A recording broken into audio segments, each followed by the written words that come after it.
자, 오늘의 질문입니다. 여러분 혹시 이런 말 들어보셨나요? 인생은 B와 D 사이의 C다. 인생은 B와 D 사이의 C다. 여기서 B는 벌스, 태어남을 의미하고요. D는 데스, 죽음을 의미합니다. 그 사이에 있는 C는 초이스, 선택을 의미해요. 다시 말하자면 인생은 태어나면서부터 죽을 때까지 선택의 연속이다 라는 뜻입니다.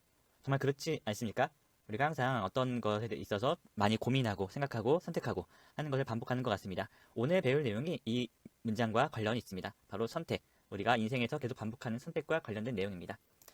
자, 오늘의 키워드입니다. 우리가 이제 3단원으로 넘어왔거든요. 3단원은 경제생활과 선택이라는 단원이에요. 그래서 이번 단원에서는 경제와 관련된 용어들을 많이 정리하는 그런 시간이 되겠습니다. 그래서 경제활동과 희소성, 또 기회비용, 합리적 선택이라는 것에 대한 얘기 배울 텐데 이것이 경제 단원을 배울 때 우리가 알고 넘어가야 하는 용어들, 정의다라고 생각하면 되겠습니다.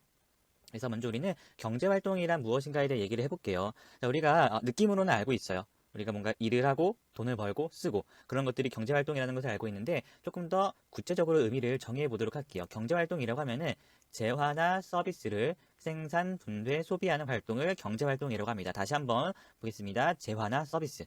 그것들을 생산하거나 분배하거나 소비하는 것. 이러한 활동을 경제활동이라고 합니다. 자, 우리가 익숙하지 않은 용어들이 많이 있는데요. 다 알고 있는 겁니다. 용어들만 조금 어려운 용어로 정했을 뿐이지 의미는 다 알고 있거든요. 자, 먼저 여기서 재화나 서비스라고 하는 것은요. 우리가 살아가는데 필요한 것들이에요. 우리 인간의 욕구를 충족시켜주는 것들이라고 볼 수가 있죠. 근데 그거를 재화나 서비스로 약간 구분해 볼 수가 있는데 재화라는 것은 명확하게 눈에 보이고 우리 손에 잡히는 것들입니다. 옷이라던가 집이라던가 핸드폰, 책상, 피자 우리 눈에 보이는 것들이잖아요. 잡히고 이런 것들을 재화라고 해요. 우리가 살아가는데 필요한 것들이죠. 자, 서비스는 눈에 명확하게 보이거나 잡히지는 않아요. 그러니까 그런 것들 사례를 보면 이해가 쉬운데 교육이라던가 병원 가서 진료받는 거, 또 머리 미용하는 거, 어떤 배달하는 거 이런 게 손에 잡히는 건 아니잖아요. 이런 것들도 우리가 살아가는데 필요하고 우리의 욕구들을 충족시켜주는 것들이죠. 이러한 것들을 재화나 서비스라고 합니다. 조금만 더 구체적으로 예를 들어 볼게요. 자, 여기 태블릿 PC가 있습니다. 여러분들이 태블릿 PC를 샀어요. 이거는 재화일까요? 서비스일까요? 이거는 재화겠죠. 눈에 보이고 잡히잖아요. 물건. 따라서 이거는 재화라는 거고요. 이 태블릿 PC로 여러분들이 넷플릭스를 봅니다. 그럼 이 넷플릭스는 재화일까요? 서비스일까요? 이거는 어떻게 해서 손에 잡히거나 그런 게 아니죠. 이런 것들은 서비스입니다. 서비스. 그래서 우리는 살아가면서 이렇게 재화와 서비스를 정말 수없이 많이 이용하고 있습니다. 자, 그 다음에 생산, 분배, 소비라는 용어가 있는데요. 생산은 말 그대로 이러한 재화나 서비스를 만들거나 그 가치를 증대시키는 활동을 생산이라고 합니다. 공장에서 물건을 만드는 거, 그런 건 생산이에요. 자, 서비스를 생산한다. 예를 들어 보면은 병원에서 의사 선생님이 우리를 진료해 준다. 그런 게 서비스를 생산한다라는 겁니다. 다시 말해서 재화나 서비스를 만들거나 제공하는 그런 활동을 우리는 생산이라고 합니다. 자, 그럼 분배라는 건 무엇이냐? 생산 과정에 참여한 대가로 그 예를 들면 임금이라던가 이윤 같은 것을 나누어 가지는 것을 분배라고 합니다. 분배. 좀 예를 들어 볼까요? 자, 우리가 어떠한 물건을 만드는데 어떠한 재화를 생산을 만들어내는 것에 참여를 해요. 노동력을 제공한 거죠. 그럼 그거에 대한 임금을 받습니다. 쉽게 말하면 월급을 받아요. 그게 바로 분배입니다. 생산 과정에 참여한 대가를 나누어 가지는 것. 그것이 바로 분배입니다. 자, 우리가 이 생산 과정에 우리의 노동력을 제공할 수 있지만 어쩔 때는 우리의 자본을 빌려줄 수도 있어요. 아니면 우리의 땅을 빌려줄 수도 있어요. 그럼 그거에 대한 대가로 자본을 빌려줬으면 은행에서 이자를 받기도 하고요. 아니면 땅을 빌려줬으면 거기서 지대를 받기도 하고 월세를 받기도 하고 하는 거겠죠. 그러한 것들을 분배라고 합니다. 자, 소비는 우리 자주 사용하는 용어라 이해하기 쉽죠. 이러한 재화나 서비스를 구입하는데 구입하는 것 그런 것들을 소비라고 합니다. 이런 태블릿 PC를 사는 것 소비하는 거죠. 넷플릭스를 구독하는 것 소비하는 것입니다. 자, 조금 예를 들어 볼게요. 여기 유재석 씨가 있습니다. 치킨 장사를 하고 있다고 볼게요. 이렇게 치킨 장사를 하면서 치킨이라는 것을 팔아요. 그럼 치킨 눈에 보이고 잡히는 거죠. 치킨이라는 재화를 생산하는 활동을 하는 겁니다. 생산. 자, 그걸로 돈을 법니다. 돈을 벌고 또 아르바이트생한테 그런 돈을 나눠주기도 해요. 이거는 생산 과정에 참여한 대가를 나누어 가는 거죠. 분배 활동을 하는 거고요. 그렇게 해서 번 돈으로 평소 좋아하던 짜장면을 사 먹습니다. 그러면 짜장면이라는 재화를 소비하는 활동인 겁니다. 이렇게 경제활동은 재화나 서비스를 생산하고 분배하고 소비하는 것이라고 우리가 정의를 내릴 수가 있습니다. 자, 근데 우리는 이 과정에서 우리가 이렇게 살아가면서 이런 경제활동을 하는데 많이 고민하고 선택을 하게 됩니다. 우리가 매일매일 무엇을 먹을까? 어떤 옷을 살까? 어떤 취미를 보낼까? 그런 것들을 고민하지 않습니까? 그러한 이유는 바로 이 희소성이라는 용어와 관련이 있기 때문입니다. 이 희소성이라는 것의 말은 우리의 욕구가 우리가 갖고 있는 자원보다 훨씬 크기 때문에 발생하는 것입니다. 다시 말해서 사람의 욕구라는 것은 굉장히 무한정이잖아요. 하지만 자원은 한정되어 있습니다. 그렇기 때문에 발생하는 용어가 바로 희소성입니다. 조금 더 구체적으로 얘기해 드리자면요. 우리 먹는 것으로 예를 들어 볼게요. 우리 피자도 먹고 싶고 치킨도 먹고 싶고 햄버거도 먹고 싶어요. 하지만 우리가 갖고 있는 용도는 제한이 되어 있어요. 우리가 갖고 있는 자원에 비해서 욕구가 훨씬 큰 거죠. 따라서 우리는 피자도 먹고 치킨도 먹고 햄버거도 먹을 수가 없잖아요. 이 중에서 선택을 할 수밖에 없어요. 모든 것을 누릴 수 있는 것이 아니라 이 중에서 한정된 것만 누릴 수가 있습니다. 이러한 상황에서 적용되는 용어가 바로 희소성입니다. 희소성. 그래서 우리가 갖고 있는 용돈으로 영화를 볼지 책을 살지 이런 것도 희소성 때문이고요. 또 우리 정부에서도 사회보장 예산을 늘릴지 국방 예산을 늘릴지 고민하는 것도 이 자원이 한정되어 있는데 해야 할 것들은 많기 때문에 발생하는 것입니다. 자, 근데 우리 이렇게 독버섯이라는 것이 있습니다. 자, 그럼 이 독버섯이라는 것이 희소하다라고 우리가 얘기할 수 있을까요? 그것은 좀 어렵습니다. 왜냐하면은 이 희소하다, 희소성이 있다라는 것은 욕구와 자원의 관계에서 나오는 거거든요. 자, 독버섯이라는 것은요. 이게 자원은 굉장히 별로 없어요. 산에 가면 독버섯을 보기 어렵잖아요. 그럼 이 자원이 없기 때문에 독버섯은 희소하다라고 볼 수 없어요. 왜냐하면은 독버섯을 원하는 사람들도 없기 때문입니다. 욕구가 적기 때문에 자원이 적은 것이 상관이 없는 거예요.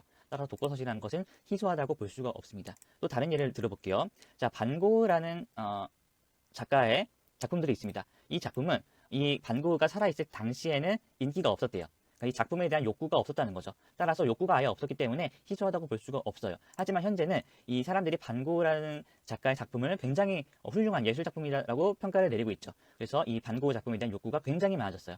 하지만 반고흐는 죽었기 때문에 이 작품을 늘릴 수가 없잖아요. 자원은 한정되어 있는데 욕구는 엄청 커진 거예요. 그래서 이 작품은 희소성이 있다라고 할 수가 있는 거죠. 이것이 희소성에 대한 개념이었고요. 따라서 우리는 선택을 할 수밖에 없는 거예요. 이 한정된 자원으로 어떤 것을 할지, 어떤 것을 소비할지 우리가 선택할 수밖에 없는 거죠. 여기서 선택의 문제가 나옵니다. 인생은 B와 D 사이의 C인 거죠. 자, 이렇게 선택하는 문제 때문에 발생하는 또 생기는 용어가 하나 있는데요. 그것은 바로 기회비용이라는 용어입니다. 이 기회비용이라는 게 무엇이냐면요. 어떤 것을 선택함으로써 포기하는 대안 중 가장 가치가 큰 것이라고 합니다. 자, 우리가 용돈은 한정되어 있어요. 그래서 피자를 먹을지 치킨을 먹을지 햄버거를 먹을지 고민하다가 거기서 선택을 합니다. 자, 그러면은 선택받지 못한 것들이 있죠. 선택하지 못한 그 포기하는 대안 중에서 가장 가치가 큰 것을 기회비용이라고 해요. 기회비용. 자, 조금 더 구체적으로 예를 들어볼까요? 여기 아까 먹을 것으로 예를 들어볼게요. 자, 여기 피자를 먹었을 때의 만족도를 8이라고 쳐볼게요. 숫자로 수치를 해보겠습니다. 치킨을 먹었을 때의 만족도는 10이고요. 햄버거를 먹었을 때의 만족도는 6이에요.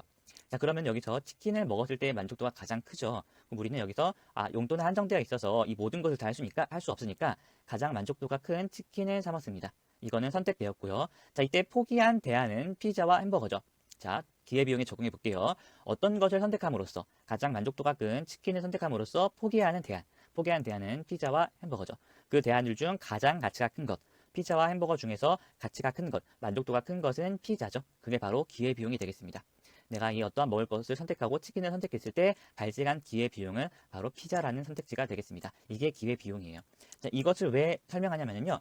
자, 우리가 선택을 해야 돼요. 우리가 살아가면서 경제활동을 할 때, 수많은 선택을 할 때 우리는 합리적인 선택을 해야 됩니다. 합리적인 선택. 이 합리적인 선택이란 것이 가장 적은 비용으로 가장 큰 편익을 얻을 수 있는 선택을 합리적인 선택이라고 합니다. 우리가 이거 살아가면서 계속 하고 있는 선택이에요.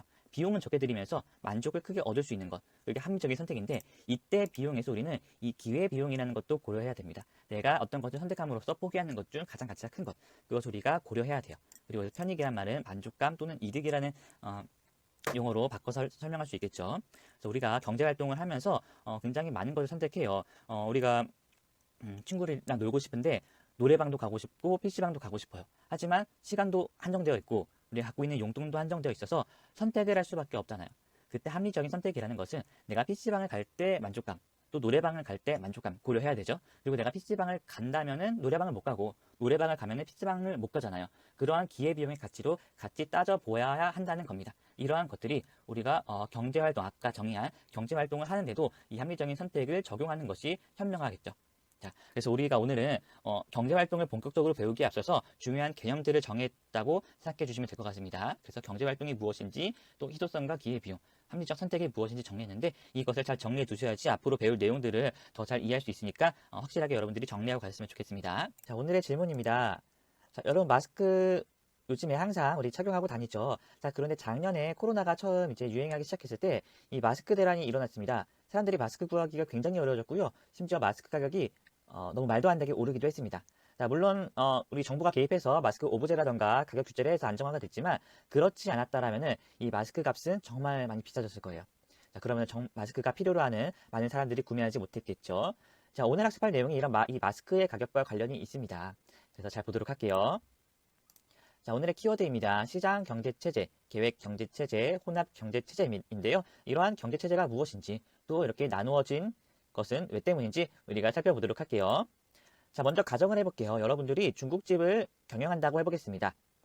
자, 그러면 여러분들은 이런 질문을 하게 될 거예요. 무엇을 얼마나 생산할 것인가? 어떻게 생산할 것인가? 누구를 위하여 생산할 것인가? 자, 여기서 무엇을 얼마나라는 것은요. 여러분들이 짜장면만 팔 수도 있죠. 짜장면만 진짜 맛있게 전문적으로 하는 중국집을 운영할 수도 있잖아요. 아니면은 짬뽕까지 팔 수도 있습니다. 아니면은 탕수육까지 팔 수도 있죠. 무엇을 얼마나 생산할 것인가와 관련된 문제입니다. 자, 두 번째는 어떻게 생산할 것인가인데요. 면을 만들 때 수타식으로 만들지 아니면은 기계로 면을 뽑을지도 결정해야겠죠. 생산 방법의 선택과 관련된 문제입니다. 자, 세 번째는요. 분배와 관련이 있는 내용이에요. 생산된 가치를 어떻게 나눌 것인지와 관련된 문제로 누구에게 얼마나 분배할 것인가 라고 보면 되겠습니다.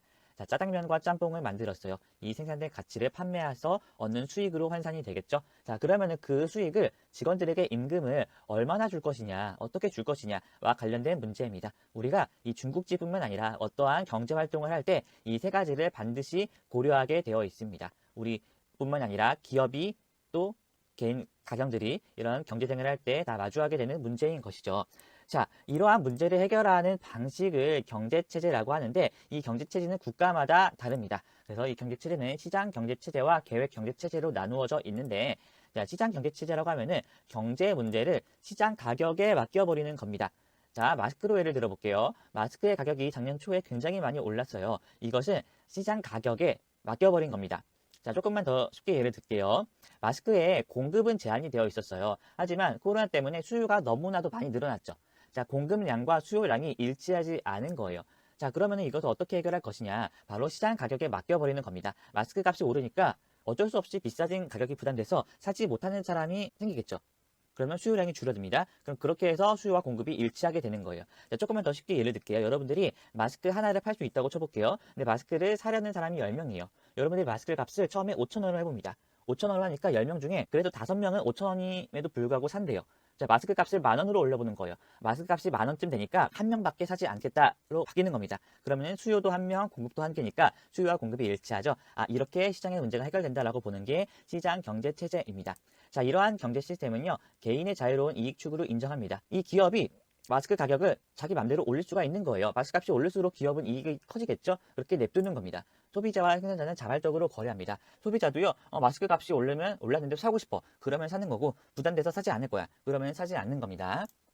따라서 경쟁이 굉장히 활발해지겠죠. 소비자도 자유롭게 거래하니까 그런 소비자에게 만족시키려고도 노력하고 또 이렇게 소비자가 너무나도 막 필요한 사람들이 많아지면은 가격도 올려보고 하면서 경쟁이 굉장히 활발해지고 기업 같은 경우에는 적은 비용으로 많이 생산하려고 노력을 하게 되겠죠.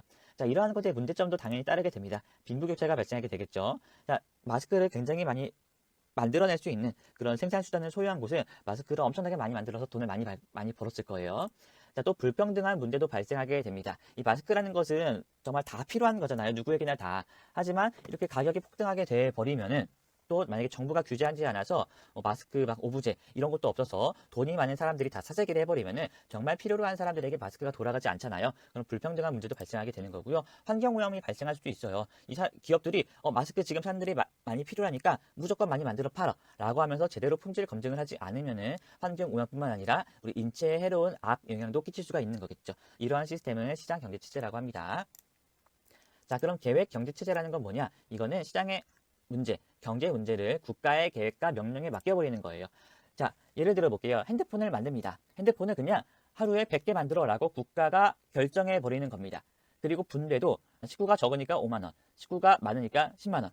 이렇게 정해져 버리는 겁니다. 이러한 것을 계획 경제 체제라고 하는데 이것은 생산 수단을 공유하는 사회주의와 관련이 있고요. 부와 소득의 불평등 완화를 목표로 합니다. 자, 이거는 그냥 국가가 분배를 아예 정해버리는 거예요. 그러니까 불평등이 없겠죠. 이론적으로는. 그렇습니다. 자, 하지만 부작용도 있죠. 일단 기본적으로는요, 국가가 사람들의 이런 욕구를 제대로 파악하는 게 불가능하죠. 자, 누구는 하얀색 핸드폰을 갖고 싶어 하겠지만, 누구는 빨간색, 누구는 검정색 핸드폰을 갖고 싶어 해요. 이러한 사람들의 다양한 욕구를 국가가 파악해서 인류적으로 생산한다? 그것은 사실상 불가능합니다. 또한 경제적 효율성이 떨어집니다. 왜냐하면은 국가가 이렇게 분배를 마음대로 해봐요. 아무리 일을 열심히 해도 5만 원밖에 못 가져가. 일을 열심히 안 해도 식구가 많으니까 10만 원을 줘. 그럼 누가 열심히 하겠어요? 효율성이 떨어진다는 얘기겠죠. 이것이 계획 경제 체제입니다. 정리해 볼게요. 경제 문제를 해결하는 방식에 따라서 시장 가격에 맡기면은 시장 경제 체제, 국가의 계획과 명령에 맡기면은 계획 경제 체제라고 합니다. 자, 이러한 특징들과 반작용들도 있으니까 같이 구분해서 알아주셨으면 좋겠습니다. 자, 그럼 우리나라는 여기서 어느 경제 체제를 따를까요? 마스크를 사러 갔을 때 마스크 가격이 처음에는 엄청나게 올랐어요. 그리고 사람들이 막 마스크 사려고 약국 앞에 엄청 줄도 서고 그랬죠. 자, 우리나라는 기본적으로는 시장 경제 체제예요. 시장 가격에 맡겨버리고 자유롭게 합니다. 하지만 마스크 가격이 많이 오르니까 거기서 정부가 개입을 해서 마스크 오부제 같은 것도 시행하고 가격도 규제를 했죠. 그런 것들을 봤을 때 우리나라는 기본적으로는 시장 경제 체제지만 일부 국가의 계획과 명령도 하는 그런 모습을 보인다고 볼 수 있죠. 그러한 것을 우리는 혼합 경제 체제라고 해요. 시장 경제 체제를 바탕으로 하지만 정부가 어느 정도 개입하는 경제 체제를 혼합 경제 체제라고 합니다. 자, 우리나라 헌법 119조예요. 대한민국의 경제 질서는 개인과 기업의 경제상의 자유와 창의를 존중함을 기본으로 한다라고 나와 있어요. 자유를 존중한다는 거죠. 시장 경제 체제를 기본적으로 따른다는 뜻이에요. 자, 근데 이 항에 보면은 경제에 관한 규제와 조정을 할 수 있다라고 합니다. 국가가 어느 정도 개입을 하겠다라는 거죠. 이러한 요소 때문에 우리나라는 혼합 경제 체제다라고 얘기할 수 있는 겁니다. 자, 오늘의 질문입니다. 여러분 조리퐁이라는 과자 아시죠? 선생님도 개인적으로 좋아하는 과자인데요. 자, 이 조리퐁을 만든 회사는 크라운입니다. 크라운. 기업이라고 하죠. 기업은 이윤 추구를 하는 그런 조직입니다. 자, 그런데 이 조리퐁 과자 포장지를 보니까 오른쪽 하단에 실종 아동 찾기 캠페인이라고 있습니다. 자, 사실 이러한 사회적인 활동은 기업이 이윤을 추구하는 것과는 조금 거리가 있습니다. 자, 그런데 이 조리퐁 크라운은 왜 과자 봉지에 이러한 사회적인 활동, 실종 아동 찾기 캠페인을 하는 걸까요? 자, 이것이 오늘 배운 내용과 관련이 있습니다. 자, 오늘 학습할 내용의 주요 키워드는 경제 주체, 그리고 기업의 역할인데요. 이게 어떠한 내용인지 보도록 하겠습니다. 자, 먼저 경제 주체라고 하면은 경제 활동을 하는 개인이나 집단을 뜻해요. 자, 그리고 경제 활동에 대해서는 지난번에 얘기했습니다. 재화나 서비스를 생산하고 분배하고 소비하는 활동을 경제 활동이라고 하고요. 이러한 것들을 하는 가게, 기업, 정부가 있어요. 자, 하나씩 자세히 살펴보도록 할게요. 자, 먼저 가게라고 하면은요, 우리를 말합니다. 우리 소비자, 우리를 말하고요. 기업은 재화나 서비스를 생산하고 제공하는 그런 조직을 뜻합니다. 삼성이 될 수도 있고요. 아니면 우리가 자주 가는 편의점이나 뭐 미용실, 학원 이런 것도 우리에게 재화나 서비스를 제공해 주잖아요. 그런 것도 모두 기업이라고 합니다. 그리고 정부도 경제 주체에 포함이 됩니다. 자, 이들이 어떻게 상호 작용하는지를 좀 볼게요. 자, 먼저 기업은 재화나 서비스를 생산하고 제공하는 역할을 합니다. 자동차도 만들고요, 핸드폰도 만들고 뭐 넷플릭스라던가 멜론 같은 그런 서비스를 만들어서 제공하죠. 자, 그런 것들을 가게가 이용을 합니다. 자, 기업은 재화나 서비스를 가게에 제공하고 가게는 이런 것들을 이용을 하는데 당연히 비용을 지불해야겠죠. 돈이라는 상품 구매 대금을 지불해서 이러한 재화와 서비스를 이용을 합니다. 자, 그런데 기업이 이러한 재화나 서비스를 만들 때 그냥 저절로 만들어지는 것이 아니죠. 때로는 노동력 필요하고요. 공장 같은 것도 필요하니까 토지도 있어야 합니다. 그리고 무엇보다 자본이 있어야겠죠. 이러한 것들이 기업이 필요한 것들인데 그럼 기업은 이러한 노동과 토지와 자본을 어디서 얻느냐? 바로 가게로부터 얻습니다. 가게는 기업에 노동을 제공하고요. 어떤 사람은 땅을 기업에 팔 수도 있습니다. 또 가게는 기업에 자본을 제공해 주기도 합니다. 직접적으로 회사에 투자를 할 수도 있고요. 아니면 은행에 맡기고 그 은행을 통해서 기업이 자본을 가져올 수도 있습니다. 이러한 노동, 토지, 자본 같은 것을 생산 요소라고 합니다. 다시 정리하자면요. 가게는 기업에 생산 요소를 제공한다는 겁니다. 자, 기업은 그러면은 생산 요소를 가게로부터 받았으니까 노동을 제공한 가게에는 임금을 주겠죠. 토지를 제공한 가게에는 지대를 주고요. 또 자본을 제공한 가게에는 이자를 주겠죠. 이런 식으로 상호작용을 하는 것입니다.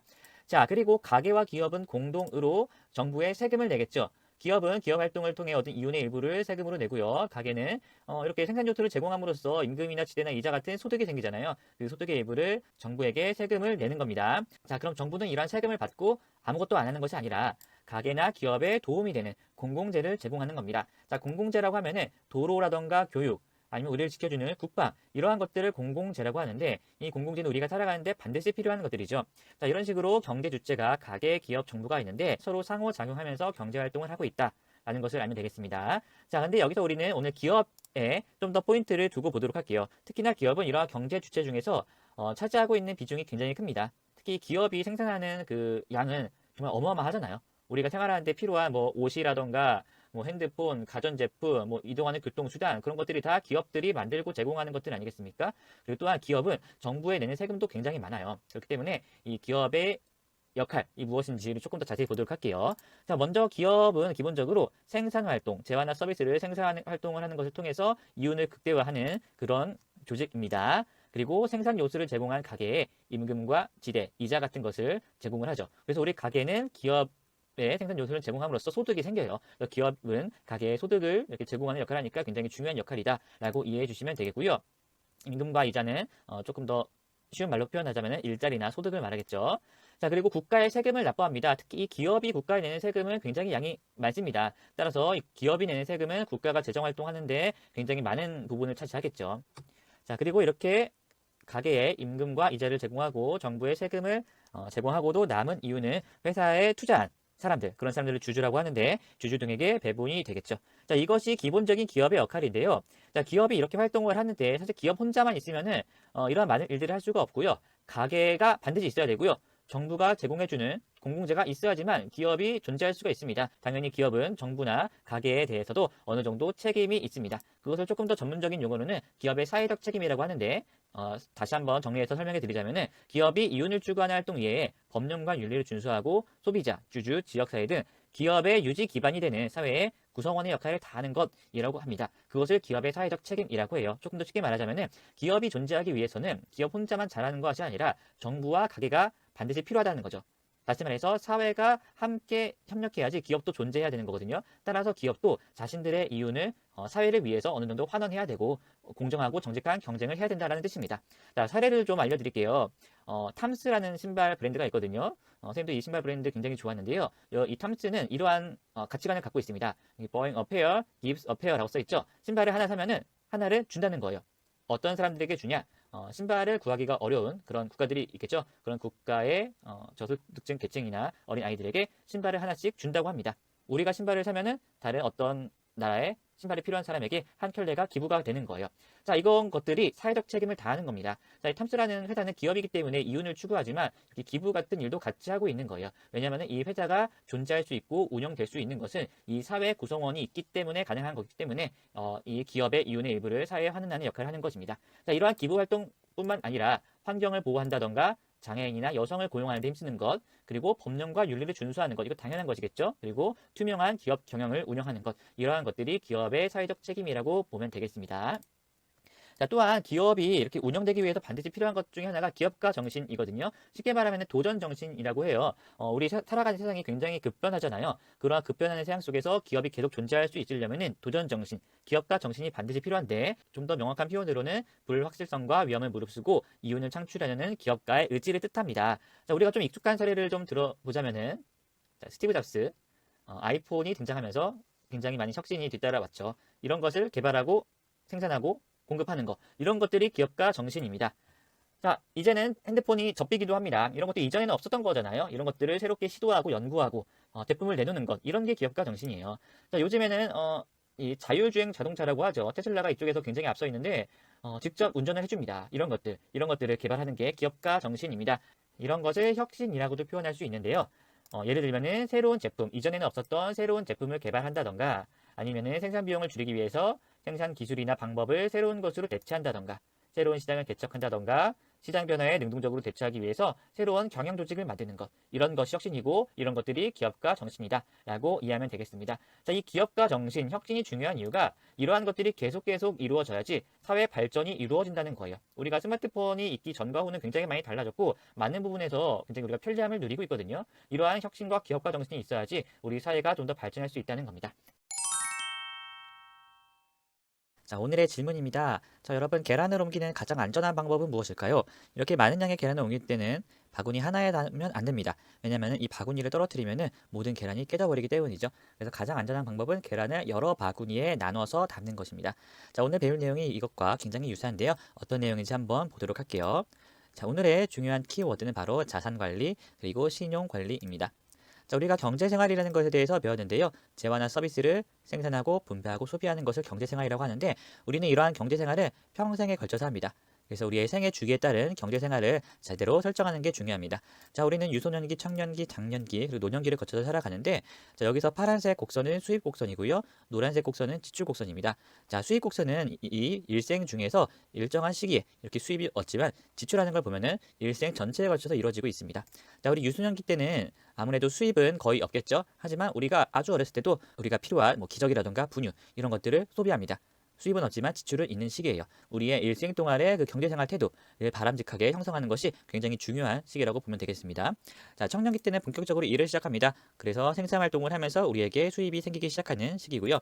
자, 장년기는요, 우리가 삶의 경험도 많아지고 경력도 쌓이면서 우리의 수입, 소득이 증가해요. 자, 그리고 동시에 우리의 소비, 지출도 늘었는데 아무래도 장년기 때는 우리에게 자녀도 있을 테고요. 또 우리 부모님들도 우리가 돌보아야 하잖아요. 그러다 보니까 소득도 증가하는 만큼 소비도 같이 증가하는 시기입니다. 그리고 이 장년기 시기는 이후에 노후를 준비해야 되는 그런 시기가 되겠고요. 마지막으로 노년기는요. 나이가 됨에 따라 우리의 몸이 힘이 없어지고 많이 약해져요. 그래서 우리가 이렇게 수입을 얻을 수 있는 그런 일이 많이 줄어듭니다. 수입은 줄어드는 반면에 우리가 나이가 들어도 필요한 것들이 많이 있죠. 지출은 계속 유지가 되어요. 그래서 수입은 없지만 지출은 있는 그런 시기를 보내게 되는데, 자, 우리가 장년기 때 이렇게 준비한 것을 바탕으로 노년기를 보내야 되겠죠. 특히나 요즘에 기대 수명이 많이 늘어나면서 고령화 시대, 이 노년기의 시기가 점점 길어지고 있어요. 따라서 이 노년기를 어떻게 잘 준비할 것인가가 굉장히 중요하고 그 중요성은 점점 더 커지고 있다라고 볼 수 있겠죠. 자, 보이는 것처럼 우리가 수입을 얻을 수 있는 시기는 한정되어 있지만 지출은 계속되어 갑니다. 그래서 우리는 현명하고 슬기롭게 살아가야 하는데요.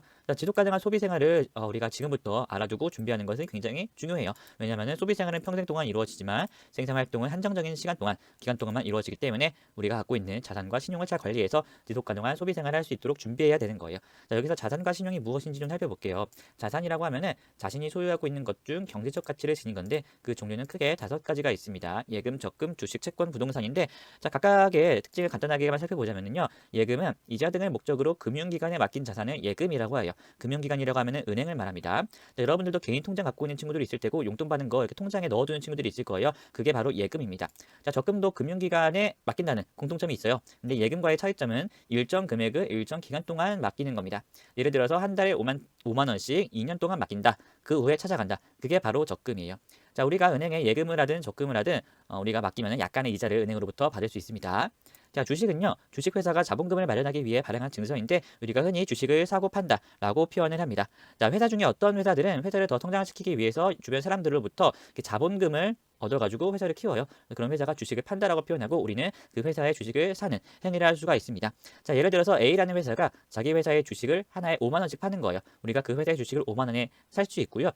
나중에 그 회사가 성장하면은 5만 원에 판 그 회사의 주식을 6만 원, 7만 원, 8만 원, 그 회사가 성장한 거에 따라 더 비싸게 팔 수도 있고요. 그 회사가 더 위축되거나 잘 안 풀려요. 그러면은 5만 원에 샀을지라도 4만 원, 3만 원, 2만 원 더 손해를 보고 팔 수밖에 없는 상황이 발생할 수도 있습니다. 그걸 주식이라고 하고요. 자, 채권은 정부나 기업 등이 자금을 마련하기 위해 일정한 이자 지급을 약속하고 발행하는 증서인데요. 자, 채권은 주식이랑 비슷한데 차이점은 정부도 이 채권을 발행할 수 있다는 거고요. 그리고 주식과는 다르게 일정한 이자를 주겠다라고 약속을 한 게 채권입니다. 자, 부동산이라는 자산은요, 토지나 건물 등 옮길 수 없는 자산입니다. 움직일 수 없는 자산을 부동산이라고 해요. 자, 이러한 자산에 따라서 각각의 특성이 있는데요. 특성을 안전성, 수익성, 유동성 측면에서 우리가 바라볼 수 있는데, 안전성이라는 거는 내가 맡긴 원금이 손실되지 않는 정도를 말하고요. 수익성이라는 거는 이익을 얻을 가능성이 큰 정도를 뜻해요. 자, 이 자산의 종류에 따른 특성을 설명해 드리도록 할게요. 자, 예금이나 적금은 우리가 은행에 맡기는 겁니다. 자, 은행이라는 것은 웬만하면 은행이 망하거나 사라지지 않거든요. 그래서 우리가 은행에 자산을 맡기면은 우리가 원할 때 그 내가 맡긴 자산의 원금을 그대로 다 찾을 수가 있어요. 거기다가 약간의 이자를 더 받죠. 그래서 예금과 적금은 은행에 맡기기 때문에 금융기관에 맡기는 거기 때문에 안전성이 크다고 볼 수가 있고요. 자, 수익성을 한번 볼게요. 수익성은 이익을 얻을 가능성이 큰 정도인데 우리가 은행에 이렇게 자산을 맡기면은 약간의 차이가 있지만 한 2% 정도의 이자를 받습니다. 2%. 여러분들이 100만 원을 은행에 맡기고 2년 뒤에 찾아가요. 그러면 100만 원에 2%, 2만 원 정도를 더 받는 거거든요. 우리가 통상적으로 이 정도는 그렇게 수익성이 높진 않다라고 얘기합니다. 예금과 적금은 수익성이 낮다라고 보면 되고요. 자, 주식을 예로 들어볼게요. 자, 주식은 우리가 회사의 그 투자하는 거예요. 따라서 그 회사가 많이 성장하면 우리도 수익을 얻지만 그 회사가 많이 위축되고 잘 안 풀리고 망해버려요. 그럼 우리도 손해를 보는 거예요. 그래서 위험성이 있습니다. 주식 같은 경우에는 안전성이 떨어진다라고 보고요. 대신에 그 회사가 많이 성장하는 만큼 우리도 이득을 보기 때문에 수익성이 굉장히 높다라고 우리가 얘기합니다. 자, 마지막 유동성이라는 개념은요. 바로 현금화할 수 있는 정도를 뜻해요. 자, 우리가 은행에 돈을 맡겼어요. 그러면 우리가 주변에 ATM기만 있다면은 24시간 언제든지 ATM기에서 은행에 맡긴 자산을 현금으로 뽑을 수가 있죠. 유동성이 높은 거예요. 자, 근데 부동산이라는 자산을 볼게요. 부동산은 토지나 건물이에요. 이게 싼 게 아니죠. 만약에 선생님이 어떤 건물이 있는데 그게 1억이에요. 그 1억을 바로 현금화하고 싶어요. 그러면은 그 건물을 누군가한테 팔아야겠죠. 근데 건물의 가격이 비싸기 때문에 이 건물을 사겠다는 사람을 하루아침에 찾는 건 어려워요. 유동성이 낮다라고 볼 수가 있는 거겠죠. 자, 이러한 자산의 종류에 따른 특성을 바로 알아야 되고요. 만약에 여러분들이 나중에 생산 활동을 하면서 소득이 생기면은요, 여러분들이 얻은 수익의 일부를 이 자산의 종류와 특성에 따라서 잘 배분하는 게 중요한데, 계란을 옮기는 것처럼 어느 한 군데에다가 다 담는 것보다는 여러분들의 그런 경제 생활과 이런 자산의 특성을 파악해서 자산에 나누어서 관리하는 게 훨씬 좋습니다. 자, 우리 신용관리라는 것에 대해서 얘기해 볼게요. 신용이라는 것은 경제적 지불 능력, 또 지불 능력에 대한 사회적 평가를 말해요. 쉽게 말해서 돈을 빌리고 갚을 수 있는 능력을 말하는 건데, 이게 우리에게 왜 필요하냐면요. 우리가 지금 당장은 어떤 재화나 서비스를 구매할 수가 없어도 우리의 신용, 경제적 지불 능력, 돈을 빌리고 갚을 수 있는 능력을 바탕으로 그 재화나 서비스 우리가 이용할 수가 있어요. 자, 이 자동차를 예를 들어 볼게요. 여러분들이 나중에 어떤 일을 하는데 이 자동차가 필요하다고 쳐봐요. 근데 이것도 싼 값이 아니잖아요. 당장 살 돈은 없어요. 그러면 우리가 신용을 통해서 이 자동차를 살 수가 있습니다. 바로 신용카드 할부라는 걸 들어보셨죠? 우리가 이거를 먼저 우리가 얻고 이 금액은 몇 개월에 걸쳐서 나눠서 내는 거예요. 우리의 신용으로 구매하는 건데, 이때 우리의 신용 관리가 굉장히 중요합니다. 만약에 우리가 할부를 연체해요. 제대로 이 값을 지불하지 못했다. 그럼 우리의 신용은 떨어지게 됩니다. 자, 그러면은 우리가 나중에 대출을 받을 때 많은 제약이 생기고요. 대출을 받더라도 높은 이자가 생길 수가 있어요. 자, 근데 우리가 살아가는 동안에 어떤 일이 생길지 모르잖아요. 우리가 갑자기 몸이 아플 수도 있고요. 뭐 집에 불이 날 수도 있어요. 살아가다 보면은 갑자기 큰 돈이 필요해서 은행에서 돈을 빌려야 될 때도 있는데, 그때 우리가 신용이 떨어져 있는 상태라면은 굉장히 어려움에 처할 수 있기 때문에 우리에게는 신용 관리를 하는 것이 굉장히 중요합니다. 자신의 지불 능력, 자신의 경제 생활을 파악해가지고 합리적인 소비를 하는 것이 신용 관리를 하는 방법이 되겠죠. 자, 그래서 이렇게 지금 배웠던 내용들은 나중에 여러분들이 살아가는데 굉장히 많은 도움이 되는 내용이기 때문에 잘 정리해 주셨으면 좋겠습니다.